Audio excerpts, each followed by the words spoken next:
উপস্থিত আজকের আমাদের মধ্যে রয়েছে প্রধান অতিথি এই গোলাপগঞ্জ বিয়ানীবাজারের এক সময়ের মাটি ও মানুষের নেতা, তিনি আমাদের হৃদয়ের স্পন্দন ছিলেন, মরহুম ডক্টর সৈয়দ মকবুল হোসেন রেশমিয়া সাহেবের সুযোগ্য কন্যা সৈয়দ আদিবা হোসেন আমাদের মধ্যে উপস্থিত আছেন।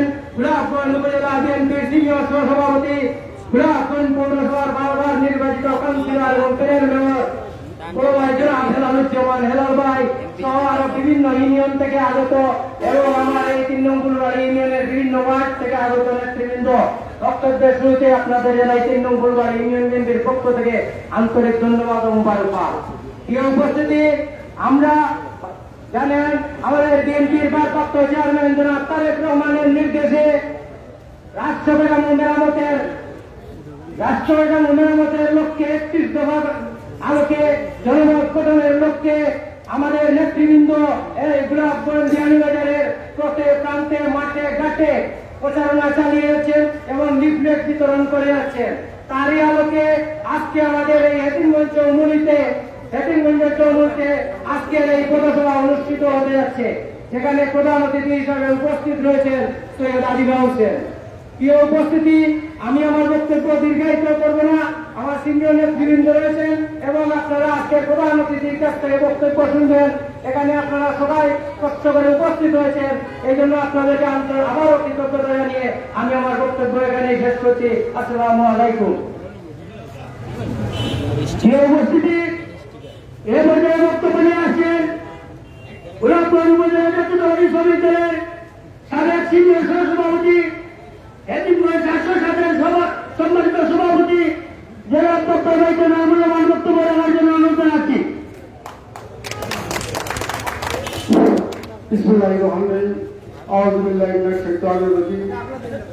আজকে লিফলেট বিতরণ অনুষ্ঠানের সম্মানিত সভাপতি, উপস্থিত আমার রাজনৈতিক জীবনে আমার সম্মানিত গোলাপগঞ্জ বিএনপির হালদোলা দুঃসময়ের খান্ডারি ও গোলাপগঞ্জ পৌর কাউন্সিলর ও বাংলাদেশ জাতীয়তাবাদী বিএনপি একজন অভিভাবক জনাব হেলালুজ্জামান হেলাল, উপস্থিত আমার কমিটি 2002 সালে 2017 যে সময় একটি শ্রমিক দলের কমিটি আমি সেই সময় আমার পায়ের হাতে তুলে দিয়েছিলাম আমার এই আস্থাবাদন শ্রদ্ধাবাদন বড় ভাই গোলাপগঞ্জ উপজেলা শ্রমিক দলের সভাপতি জনাব আবুল হোসেন আবুল, উপস্থিত আমার সহযোগিতা বন্ধু গোলাপগঞ্জ উপজেলা জাতীয়তাবাদী শ্রমিক দল সংগ্রামী সাধারণ সম্পাদক জনাব রাজু আহমদ তুরো, উপস্থিত আমার গোলাপগঞ্জ উপজেলা বিএনপি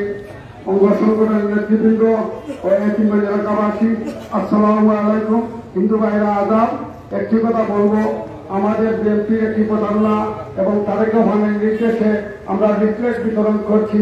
আমার ডান পাশে যে বইটি আছে সেই বোন হলেন আমাদের অভিভাবক, 2 বার নির্বাচিত গরিব দুঃখী মেহনতি মানুষের এবং গ্রাম, মাদ্রাসা, মসজিদ সব কিছুতে যার অনুদান সবসময় বিতরিত আছে।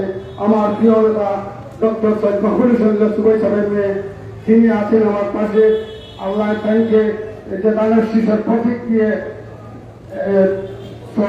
গোলাপগঞ্জ বিয়ানীবাজার 6 আসনের শ্রমিক এবং মেহনতি মানুষের পাশে ওনার বাবার মতো যেন দাঁড়িয়ে সেবা করতে পারেন, এই দোয়াই আমি করব। আর এখানে আমরা বক্তব্য বলার কিছু নেই, সবাই দোয়া করবেন যে বাংলাদেশ জিন্দাবাদ, দেশনেত্রী বেগম খালেদা জিয়া জিন্দাবাদ, তারিনের রহলকার তারেক রহমান জিন্দাবাদ, জিন্দাবাদ জাতীয়তাবাদী শ্রমিক দল গোলাপগঞ্জ উপজেলা জিন্দাবাদ, জিন্দাবাদ। আসসালাম। এই পর্যায়ে বক্তব্য নিয়ে আসছেন গোলাপগঞ্জ উপজেলা শ্রমিক দলের সম্মানিত সভাপতি জনাব আবুল হোসেন ভাইকে ওনার মূল্যবান বক্তব্য রাখার জন্য অনুরোধ জানাচ্ছি। বাংলাদেশ জাতীয়তাবাদী দল বিএনপি ফুলবাড়ি ইউনিয়ন ও অঙ্গ সংগঠন কর্তৃক আয়োজিত আজকের লিফলেট বিতরণ অনুষ্ঠানে সম্মানিত সভাপতি ও উপস্থিত পথসভার সম্মানিত সভাপতি ও উপস্থিত আমার প্রধান অতিথি জনাব আদিবা হোসেন। বন্ধুরা, আপনারা জানেন ডক্টর সৈয়দ মকবুল হোসেন 2 বার এমপি ছিলেন, কিন্তু গোলাপগঞ্জ বিয়ানীবাজারে এমন কোন জায়গা নেই যে লেসুমিয়ার উন্নয়নের ছোঁয়া লাগে নাই। আমরা আজিজা হোসেনকে বলবো যে আগামীতে ডক্টর সৈয়দ মকবুল হোসেন যেভাবে গোলাপগঞ্জ বিয়ানীবাজারের মাটিও মানুষের বিষয়ে ছিল, আপনিও সেভাবে থাকবেন, নির্বাচনে গেলেও থাকবেন, নির্বাচনে না গেলে থাকবেন। আর একটি কথা বলবো, আমরা শ্রমিক দল করি, আমরা শ্রমিক মানুষ, কিন্তু 18-র একটা আইন হয়েছে, যদি আল্লাহর হুকুমে আপনি সংসদে যায়, আপনি 18-র আইন বাতিল করার প্রস্তাব দিতে হবে। গোলাপগঞ্জের পেট্রোল আমাদের খনিজ সম্পদ, এটা আপনি জানেন, কিন্তু আমরা গোলাপগঞ্জের ক্ষতি করে বলে দেশ নাই। আপনি এই ব্যাপারে যদি আল্লাহর হুকুমে সংসদে যান, এই প্রস্তাব রাখেন। এই বলে আমি আমার সংক্ষিপ্ত বক্তব্য শেষ করছি। সালামু আলাইকুম। বাংলাদেশ জিন্দাবাদ, বাংলাদেশ জাতীয়তাবাদী দল জিন্দাবাদ, শহীদ জিয়া অমর হোক, দেশের বেগম খালেদা জিয়া জিন্দাবাদ, তারুণ্যের অহংকার তারেক রহমান জিন্দাবাদ, শ্রমিক দল জিন্দাবাদ জিন্দাবাদ। এবারে বক্তব্য নিয়ে আছেন গোলাপগঞ্জ পৌর বিএনপির সম্মানিত সাধারণ সম্পাদক, বারবার নির্বাচিত কাউন্সিলর জনাব ওয়াজুল ভাইকে মূল্যবান বক্তব্য রাখার জন্য অনুরোধ জানাচ্ছি। বিসমিল্লাহির রহমানির রহিম। গোলাপগঞ্জ বিয়ানীবাজারের কৃতি সন্তান, গোলাপগঞ্জ বিয়ানীবাজারের প্রিয় নেত্রী সৈয়দ আজিজা হোসেনের নেতৃত্বে আজকে এই ঐতিহ্যবাহী এটিএম বাজারে লিফলেট বিতরণ অফর সভার সম্মানিত সভাপতি ও আজকের সভায় উপস্থিত ছাত্রদল যুবদল শ্রমিক দল বিএনপির নেতা কর্মী ভাইরা, বক্তব্যের শুরুতে আপনাদের সবাইকে শুভেচ্ছা অভিনন্দন জানাচ্ছি। আসসালামু আলাইকুম। আজকের এমন একটি মুহূর্তে আপনাদের সম্মুখে আমাদের গোলাপগঞ্জ বিয়ানীবাজারের প্রিয় নেত্রী সৈয়দ আজিজা হোসেন ওনার ধারাবাহিক কর্মসূচির অংশ হিসেবে আজকে এটিএম বাজারে এসেছেন। উনি প্রতিদিন দিন রাত বিভিন্ন ইউনিয়নে পাড়ায় মহল্লায় আমাদের বিএনপির ভারপ্রাপ্ত চেয়ারম্যান জনাব তারেক রহমানের 31 দফা কর্মসূচিকে সভাপতির কাছে সকলের পরিচিতি এবং তুলে ধরার জন্য কাজ করে যাচ্ছেন। আমার বিশ্বাস জনতা আজিজা হোসেন এইভাবে আমাদের দলের কার্যক্রম চালিয়ে গেলে সাধারণ মানুষ, অসহায় মানুষ, ব্যবসায়ীরা জানতে পারবে আগামীতে বিএনপি ক্ষমতায় গেলে দেশ তারেক রহমান দেশের প্রধানমন্ত্রী হলে কি করবেন। এই প্রত্যাশা রেখে উনি সবসময় পরিশ্রমের মাধ্যমে কাজ করে যাচ্ছেন। গতকালকে আমাদের ডাকসুর একটি নির্বাচন হয়েছে। শেখ হাসিনা বিগত 17 বছর ভোট চুরি করে ক্ষমতায় গিয়েছিল, ঠিক তার ধারাবাহিকতায় আবার নতুন বাংলাদেশে জামাত শিবিররা নতুনভাবে কাজ শুরু করে ক্ষমতায় গিয়েছে। এই জন্য সবকিছু আমরা ফলো রেখে কারা সৎ কারা অসৎ, কোন ব্যক্তিকে বোঝায় গেলে কি করবে, এই ধরনের মর্মানসিকতা রেখে আগামীতে আমাদের আজকের প্রধান অতিথি সৈয়দ আজিজা হোসেন যদি তাদের শীষ নিয়ে আপনাদের সামনে নির্বাচনে অংশগ্রহণ করেন, আমার বিশ্বাস ডক্টর সৈয়দ মকবুল হোসেন লেসুমিয়া যেভাবে সৎ ছিলেন, আজ পর্যন্ত ডক্টর মকবুল হোসেন লেসুমিয়াকে কেউ দুর্নীতি, কেউ অসুন্দর কথা বলতে পারে না। কিন্তু বাংলাদেশের প্রত্যেকটি রাজনীতিবিদ, এমপি, মন্ত্রী, মিনিস্টারের বিরুদ্ধে অনেক কথা সমালোচনা থাকে। কিন্তু আমার মনে হয় আমাদের গোলাপগঞ্জ বিয়ানীবাজারের কৃতি সন্তান ডক্টর মকবুল হোসেন সাহেবকে কোনদিন বাংলাদেশের বা গোলাপগঞ্জের কেউ খারাপ কথা বলে না। উনার সন্তান হিসেবে উনিও আগামীতে মনোনয়ন পেলে ধানের শীষ প্রতীক নিয়ে নির্বাচনে অংশগ্রহণ করলে উনি যদি এমপি হতে পারেন, আমার বিশ্বাস ওনার ইতিহাস ওনার ডুপ্লিকেট কপি হিসাবে কাজ করে যাবেন। এই প্রত্যাশা রেখে সবাইকে ধন্যবাদ জানিয়ে আমার সংক্ষিপ্ত বক্তব্য শেষ করলাম। আসসালামু আলাইকুম। বাংলাদেশ জিন্দাবাদ, শহীদ জিয়া অমর হোক, দেশের বেগম খালেদা জিয়া জিন্দাবাদ। এই দুর্গাবাসীকে ধন্যবাদ। আসসালামু আলাইকুম। ধন্যবাদ ভাইকে। এ পর্যায়ে বক্তব্য নিয়ে আসছেন গোলাপগঞ্জ উপজেলা বিএনপির সম্মানিত সহসভাপতি এবং বারবার নির্বাচিত কাউন্সিলর, বর্তমান প্যানেল মেয়র, গোলাপগঞ্জ মানুষের মাটি ও মানুষের নেতা জনাব হেলালুজ্জামান হেলাল ভাইকে মূল্যবান বক্তব্য রাখার জন্য অনুরোধ জানাচ্ছি। বিসমিল্লাহির রহমানির রহিম। বাংলাদেশ জাতীয়তাবাদী দল, যুবদল, ছাত্রদল, অঙ্গ সংগঠনের উদ্যোগে সৈয়দ আজিজা হোসেনের আজকের লিফলেট বিতরণ অনুষ্ঠান শেষে আজকের এই পথসভার সম্মানিত সভাপতি ফুলবাড়ী ইউনিয়ন বিএনপির সিনিয়র সভাপতি সেলিম আহমদ এখানে উপস্থিত রয়েছেন, যাকে ঘিরে আজকের সভার প্রধান অতিথি গোলাপগঞ্জ বিয়ানীবাজারের মাটি ও মানুষের নেতা গোলাপগঞ্জ বিয়ানীবাজারের উন্নয়নের প্রতীক নামে যাকে পরিচিত লাভ করেছেন, যার উন্নয়নের চুয়া মসজিদ মাদ্রাসা থেকে শুরু করে স্কুল কলেজ থেকে শুরু করে রাস্তাঘাট থেকে শুরু করে সব ক্ষেত্রে যার বিচলন রয়েছে, আজও পর্যন্ত গোলাপগঞ্জ বিয়ানীবাজারের মানুষের হৃদয়ে যিনি স্থান করে নিয়েছেন, সেই জননেতা মরহুম ডক্টর সৈয়দ মকবুল হোসেনের সুযোগ্য কন্যা সৈয়দ আদিবা হোসেন। আমরা আজকের এই পথসভাকে আজকে জনসভায় রূপান্তরিত করেছেন। আমি প্রথমেই এই এতিমগঞ্জবাসীর কাছে কৃতজ্ঞতা জানাচ্ছি, সালাম এবং শুভেচ্ছা জানাচ্ছি। আমি একটি কথাই বলতে চাই, আমাদের বিক্ষতমার নাম কি বলে পরিচয় ডক্টর সৈয়দ মকবুল হোসেনের মেয়ে হিসাবে আমরা বিশ্বাস রাখতে পারি যে গোলাপগঞ্জ বিয়ানীবাজারের উন্নয়নে এই সৈয়দ আদিবা হোসেন অগ্রণী ভূমিকা পালন করবেন। আমরা এটা বিশ্বাস রাখতে পারি যে গোলাপগঞ্জ বিয়ানীবাজারে বিগত দিনে যখন ডক্টর সৈয়দ মকবুল হোসেনের নেতৃত্বে এই সংসদ সদস্য ছিলেন, এখানে যেভাবে সন্ত্রাসীরা প্রশ্রয় ওনার কাছে পায় নাই, জন্মসুবাদ ওনার কাছে প্রশ্রয় পায় নাই, আমরা এটা বিশ্বাস করতে পারি সৈয়দ আদিবা হোসেন যদি গোলাপগঞ্জ বিয়ানীবাজারের রাজনীতিতে থাকেন, উনার কাছ থেকে কোন দুর্নীতিবাদ প্রশ্রয় পাবে না, কোন সন্ত্রাসীরা প্রশ্রয় পাবে না, কোন চাঁদাবাজ প্রশ্রয় পাবে না। এই বিশ্বাস করে আমরা আজকে সৈয়দ আদিবা হোসেনকে নিয়ে আপনাদের সামনে হাজির হয়েছি। আমি আপনাদের কাছে উদাত্ত আহ্বান রাখবো, উনি একজন উচ্চ শিক্ষিত মানুষ, উনি বাংলাদেশের সর্বোচ্চ পর্যায়ে উনার বিচলন রয়েছে। উনাকে যদি আমরা এগিয়ে দেই, ইনশাআল্লাহ গোলাপগঞ্জ বিয়ানীবাজারের মানুষের উন্নয়নে অগ্রণী ভূমিকা রাখার যোগ্যতা উনি রাখে।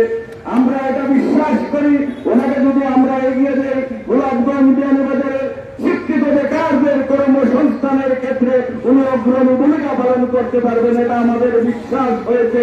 তো আমি আপনাদের কাছে আহ্বান রাখবো, এত স্বল্প সময়ে আপনারা আজকে যে সৈয়দ আদিবা হোসেনের পথসভাকে জনসভায় পরিণত করেছেন, আমি দেখতে পাচ্ছি যে জায়গাতে সৈয়দ আদিবা হোসেন যাচ্ছেন, গোলাপগঞ্জ বিয়ানীবাজারের মানুষ ডক্টর সৈয়দ মকবুল হোসেনের মেয়ে হিসাবে পাশাপাশি ওনার যোগ্যতা এবং ব্যক্তিত্ব দেখে যারা উদ্দীপনা দিচ্ছেন এবং ওনাকে যেভাবে সহযোগিতা করেছেন, আমার বিশ্বাস আমাদের নেতা তারেক রহমান সেই আস্থা এবং বিশ্বাস থেকে আগামী দিনে তাদের শীতের প্রতীক সৈয়দ আদিবা হোসেনের হাতেই তুলে দিবেন।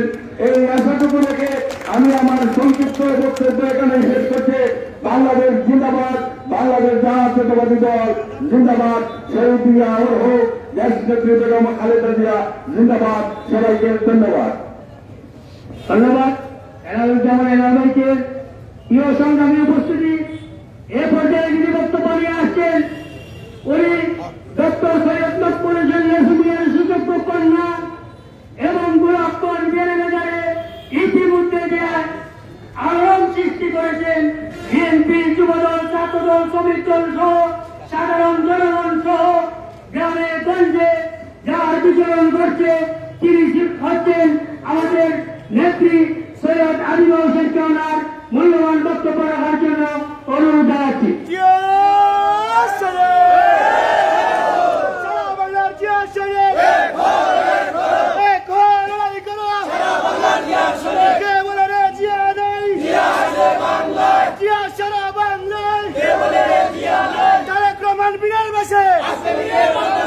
আসবে ফিরে বাংলাদেশে, তারেক রহমান বীরের বাসে আসবে ফিরে বাংলাদেশে। বিসমিল্লাহির রহমানির রহিম।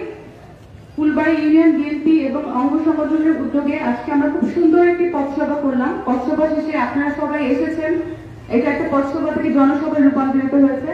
আমার সাথে আছেন বিএনপির বিভিন্ন পর্যায়ের সিনিয়র নেতৃবৃন্দ এবং এখানে উপস্থিত আছেন এলাকার ময়মুরব্বিয়া এবং এলাকার সর্বস্তরের সাধারণ জনগণ। সবাই আমার সালাম এবং আদাব দিবেন। আপনারা সবাই কেমন আছেন? আপনাদের সাথে দেখা করতে এসে আমার খুব ভালো লাগছে। আমার সবসময় ভালো লাগে আমার প্রান্তীয় গোলাপগঞ্জ বিয়ানীবাজারের বিভিন্ন জায়গায় মাঠে ঘাটে চষে বেড়াতে, এবং আমি যত যাই তত মানুষের ভালোবাসা পাই আলহামদুলিল্লাহ, এবং সেই ভালোবাসার টানে আমি বারবার আপনাদের কাছে আসি। আমার আব্বা ডক্টর সৈয়দ মকবুল হোসেন লেখি মিয়া সিলেট শহরে দুবারের শুধু এমপি ছিলেন না, ওনার বাস ছিল মানুষের হৃদয়, এবং আমি বলবো ওনার রাজনৈতিক পথ চলার থেকে আরো বড় অর্জন ছিল যে মানুষ তাকে এখনো এত মনে রেখেছে, এত সম্মান দেয়, এত ভালোবাসে। এটার জন্য আমরা পারিবারিকভাবে আপনাদের কাছে কৃতজ্ঞ। আব্বা আপনাদের মন থেকে মায়া করতেন, ভালোবাসতেন এবং আমাদের সেটাই শিখিয়েছেন। এবং আমি আমার আব্বার শুধুমাত্র রাজনৈতিক উত্তরাধিকার হতে চাই না, আমি চাই আপনাদের সাথে আমার আব্বার যে সম্পর্ক ছিল ওটা আমার সাথে থাকুক, সেই সম্পর্কের ভালোবাসার উত্তরাধিকার হতে চাই। আমরা এখন জানি যে আমাদের দেশে সাধারণ মানুষ ভালো নেই, যানমালের কোনো নিরাপত্তা নেই, সাধারণ মানুষের আয়ের সাথে ব্যয়ের কোনো সামঞ্জস্য নেই। এই যে দেশে দিন দিন একটা ক্ষতি, আমাদের দিন দিন অনেক বছর ধরে একটা ধ্বংসের দিকে আমরা এগিয়ে গিয়েছি।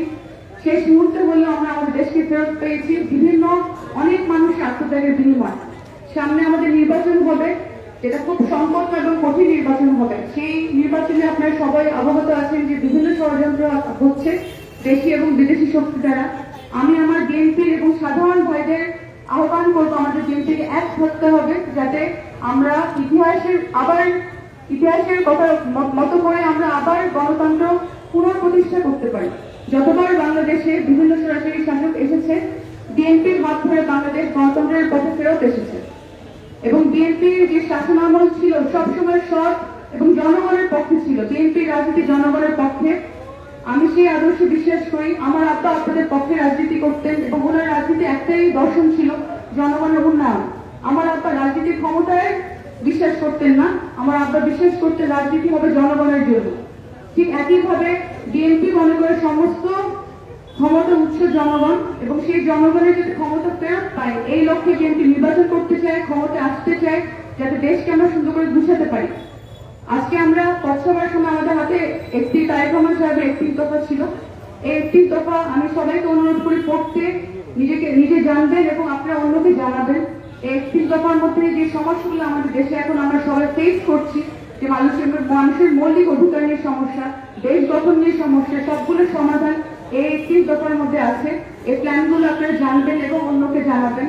এবং এই প্ল্যান কার্যকর করার দায়িত্ব শুধু বিএনপির না, আমাদের প্রত্যেকটা নাগরিকের সুনাগরিক হতে হবে, দেশকে ভালোবাসতে হবে। আমরা দেখেছি গত বছর 5ই আগস্টের সময় সবাই এক হয়ে গেছিলাম দেখে কোনো ষড়যন্ত্র আমাদের দেশকে আমাদের থেকে দূরে রাখতে পারে। দেশের সর্বনাশ আমরা দেশকে বাঁচিয়েছি, আমাদের সবার হাতে দেশ মুক্তি পেয়েছে। তো সামনেও কোনো ষড়যন্ত্রকে টিকতে দেওয়া যাবে না। আমি আরেকটা কথা বলবো, বিএনপিতে আমি বিভিন্ন ক্ষেত্রে বিভিন্ন বলয় দেখি, আমি বুঝি না বলের কাজটা কি, বিএনপির ক্ষতি করা ছাড়া। আমরা সবাই শহীদ জিয়ার সৈনিক, আমরা আর কারো সৈনিক, আমরা শুধুমাত্র শহীদ জিয়ার সৈনিক। আমি কোনো বলয়, আমার আব্বার সময় কোনো বলয় ছিল না। আমার আব্বা 2 বারের এমপি ছিলেন, উনি তো অনেক সময় পেয়েছেন, উনি চাইলে অনেক খারাপ কিছু করতে পারতেন। উনি বলয়ের বিপক্ষে ছিলেন, উনি ওনার কমিটিতে সৎ, পরিশ্রমী এবং নিষ্ঠাবান মানুষের কাউকে স্থান দেননি। এবং ওনার আমলে বিএনপিতে, ওনার আমলে গোলাপগঞ্জ বিয়ানীবাজারে সব থেকে বেশি উন্নয়ন হয়েছে। ওনার পার্সোনাল ফান্ড থেকে হয়েছে, ব্যক্তিগত উদ্যোগ থেকে হয়েছে, সরকারি উদ্যোগ থেকে হয়েছে। এবং আমার আব্বার মতো, আমার আব্বার দেখানোর পথে আমি কাজ করতে চাই, আপনাদের পাশে থাকতে চাই।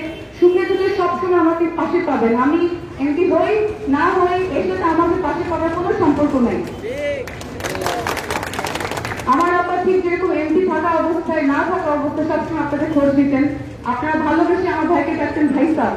এত ভালোবাসা মনে হয় না সিলেক্ট হওয়ার কোনো এমপি কোনো মন্ত্রী পেয়েছে। এবং এই ভালোবাসাই আমার বাবার সব থেকে বড় অর্জন। এই যে সবার দোয়া নিয়ে আমার আব্বার দুনিয়াতে নেই, আমার বাবার এটাই পুঁজি, সমস্ত মানুষের, সর্বস্তরের মানুষদের ভালোবাসা পাওয়া। এবং আমার আব্বা আমাদেরকে তাই এই ভালোবাসা শিক্ষাই দিয়েছেন। আপনাদের জন্য কাজ করতে চাই, আপনাদের পাশে থাকতে চাই। ইনশাআল্লাহ আপনাদের সবার দোয়া থাকলে, আল্লাহর হুকুম হলে আমি সিলেক্ট শহর থেকে ধানের শীষ প্রতীক নিয়ে সংসদে আসতে চাই এবং আপনাদের কথা সংসদে তুলে ধরতে চাই। আমি এমন এমপি হতে চাই যেটা আপনাদের সবার মনে হয় এই এমপি আমার, এই এমপি সংসদে আমার কথা বলে। সে তার নিজের পকেট ভারী করে না, সে আমাদের জন্য কাজ করে, আমাদের উন্নয়ন করে। আমাদের সিলেট গোলাপগঞ্জ বিয়ানীবাজার, আমি বলবো গত 17 বছরে কোনো কাজ হয়নি, অনেক পিছিয়ে গেছে। এই কাজগুলো করতে আমাদের অনেক সময় লাগবে, কিন্তু এটার জন্য আমাদের ঐক্যবদ্ধ থাকতে হবে যাতে বিএনপি ক্ষমতায় আসে ভালো মতো এবং সৎ প্রার্থী আসে। এখানে রাজনীতি এমপি হওয়া অনেক বড় ক্ষমতা, কিন্তু আমি এটাকে ক্ষমতা হিসেবে দেখতে চাই না, আমি এটাকে দায়িত্ব হিসেবে দেখতে চাই। দুর্ভাগ্যবশত আমাদের দেশে বেশিরভাগ ক্ষেত্রে যে প্রার্থীরা আসে ওরা ক্ষমতা অপব্যবহার করে এবং জনগণ বারবার দুঃখ পায়, জনগণ বারবার হতাশ হয়। আমি মনে করি যত আমরা আমাদের দেশ পিছিয়ে গেছে, আমাদের আর হতাশ হওয়ার সুযোগ নেই, আমাদের আর হতাশ হওয়ার সময় নেই। তো আপনারা সৎ প্রার্থীর সাথে থাকবেন। আপনারা দেখেছেন আমার আব্বার রাজনীতি কেমন ছিল। আমি জানি বিএনপি এখানে অনেকগুলো প্রার্থী আছে, আমরা সবাই যোগ্য, সবাই দলের হয়ে কাজ করব, সবাই এক দলের হয়ে কাজ করব এবং যে নমিনেশন হবে পাবে তার হয়ে কাজ করব। কিন্তু তারপর একটা কথা বলবো, সৈয়দ মকবুল হোসেনের রাজনীতি এবং অন্যান্য সিলেক্ট শহরের এমপি মন্ত্রীর রাজনীতি তো আলাদা ছিল নাকি? তো আমরা সেরকম রাজনীতিতে ফেরত যেতে চাই, সেই দিনে ফেরত যেতে চাই যখন গোলাপগঞ্জ বিয়ানীবাজারের জন্য বরাদ্দ উন্নয়নের টাকা গোলাপগঞ্জ বিয়ানীবাজারের রাস্তাঘাটে অবকাঠামোতেই লাগবে। কোনো অসৎ প্রার্থী, কোনো অসৎ কমিটির মেম্বার যাতে এই টাকাগুলো আত্মসাৎ না করতে পারে। সৎ প্রার্থী আসবে, কিভাবে আসবে আপনাদের উপর। আপনারা জনগণ, আমার দল বিএনপি মনে করে সেই অধিকার জনগণের প্রার্থী আপনারাই পছন্দ করবেন। অবশ্যই বিএনপিতে অনেক প্রার্থী আছে, কিন্তু যে প্রার্থীর কথা আপনারা মাঠে ঘাটে বলবেন, যার প্রতি আপনাদের মনে হবে যে এই প্রার্থী আমার কাজ করবে, এই প্রার্থী আমাকে ঠকাবে না, আপনারা বলবেন।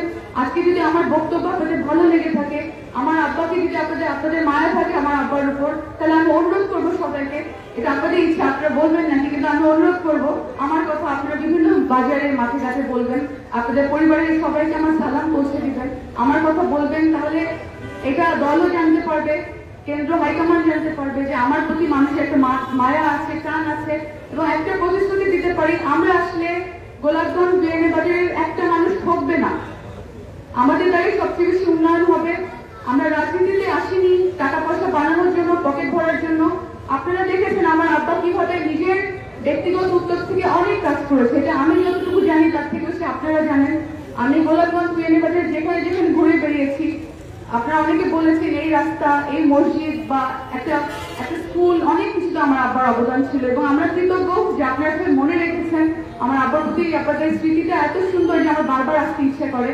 আমার আব্বা আপনাদের সবার মাধ্যমে, সবার মনে এবং গোলাপগঞ্জ বিয়ানীবাজার রাস্তাঘাটে আকাশে বাতাসে বেঁচে আছে। আমি মনে করি না সৈয়দ মকবুল হোসেন নেই, আমি মনে করি উনি এখানেই আছেন এবং উনি সবসময় আমাদের সাথে থাকবেন। আব্বার মতো রাজনীতি করতে চাই, আপনারা সবাই দোয়া করবেন।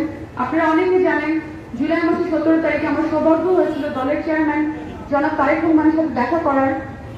আমি ওনাকে তুলে ধরি আমাদের গোলাপগঞ্জ এবং বিয়ানীবাজারের বিভিন্ন যে অবকাঠামোগত যে হতাশার যে একটা সিচুয়েশন, এটা আমি ওনাকে তুলে ধরি। আমি বলি রাস্তাঘাট ভাঙা, অনেক জায়গায় যাওয়া যায় না, অনেক জায়গায় অনেক বেশি সাধারণ মানুষের ভোগান্তি হয়, চিকিৎসার সুব্যবস্থা নাই, শিক্ষার সুব্যবস্থা নাই, যেগুলো আগে হয়েছিল ওগুলি আছে। গত 17 বছর উল্লেখযোগ্য তেমন কোনো উন্নয়ন নেই। উনি আমার কথা মনোযোগ দিয়ে শুনেন এবং দুঃখ প্রকাশ করেন এবং আমি তার কাছে কাজ করার ইচ্ছা প্রকাশ করি যে আমি আমার বাবার মতো কাজ করতে চাই, জনগণের পাশে থাকতে চাই। উনি আমাকে উৎসাহ দেন এবং বলেন আপনার আব্বা যেরকম জনগণের সাথে রাজনীতি করতেন, জনগণের কাছে যেতেন, জনগণের ভাইয়ের মতো থাকতেন, ও আপনার আব্বার মতো জনগণের কাছে যাবেন এবং বিএনপিকে জনগণের কাছে নিয়ে যাবেন। ওনার নির্দেশে আমি আপনাদের সবার সাথে দেখা করছি। আমি চাই আপনারা জানেন 31 দফা নিয়ে, আমি চাই আপনারা জানেন বিএনপির সামনের প্ল্যান নিয়ে, যেরকম একটা হচ্ছে ফ্যামিলি প্ল্যান, বিএনপির ফ্যামিলি প্ল্যান, এটা তারেক রহমান সাহেবের প্ল্যান। ফ্যামিলি একটা কার্ড থাকবে, ফ্যামিলি প্ল্যান একটা করে ফ্যামিলি কার্ড থাকবে, যেটা প্রত্যেকটা পরিবার একটা করে থাকবে। সেই কার্ডে সেই পরিবারকে নিয়ে বিভিন্ন তথ্য থাকবে, আয় কত, সদস্য কতজন, এবং সেই কার্ডের মাধ্যমে প্রত্যেকটি পরিবার, গ্রাম থেকে শুরু হবে কার্যক্রম, প্রত্যেকটি পরিবার কিছুটা হলেও সরকারি অর্থ সাহায্য পাবে, যাতে যেসব পরিবারের মাস শেষে একটা টানাটানি চলে, অনেক সংসার চালাতে হিমশিম খায়, সেসব পরিবার যাতে কিছুটা হলেও সচ্ছলতা পায়। এবং এভাবে বিএনপি তিলে তিলে আমাদের দেশকে পুনর্গঠিত করার প্ল্যান করছে। তাই আমি সবাইকে আহ্বান করবো বিএনপির সাথে থাকতে, আমি সবাইকে আহ্বান করবো ধানের শীষে তরুণ প্রজন্মের প্রথম ভোট যেতে হয়, কারণ বিএনপি বলে সবার আগে বাংলাদেশ। আমরা কখনো আমাদের দেশের বিরুদ্ধে যাই না, গণতন্ত্রকে আমরা ধ্বংস করে দেই না। বিএনপি ইতিহাস থাকলে আপনারা দেখবেন, আমি একটা নতুন প্রজন্মের উদ্দেশ্যে বলছি, বিএনপি সবসময় খুব যতবার গণতন্ত্র হরণ হয়েছে ততবার বিএনপি ছিল। যেরকম জিয়াউর রহমান সাহেব যখন দলের ভার নেন, তখন আমাদের দেশ একটি বন্যা কবলিত, দুর্ভিক্ষ কবলিত দেশ ছিল। সেখান থেকে খুব অল্প সময় আমরা অনেক দূরে গিয়ে চাই। আমি সামনে সেরকম একটি বাংলাদেশ দেখতে চাই, বিএনপির মধ্যে সেরকম বিএনপির মাধ্যমে সেরকম একটি বাংলাদেশ গঠিত হবে। এখানে আমি আমার সর্বস্তরের সাধারণ ভাইদের সহযোগিতা চাই। সবাই ভালো থাকবেন, সুস্থ থাকবেন।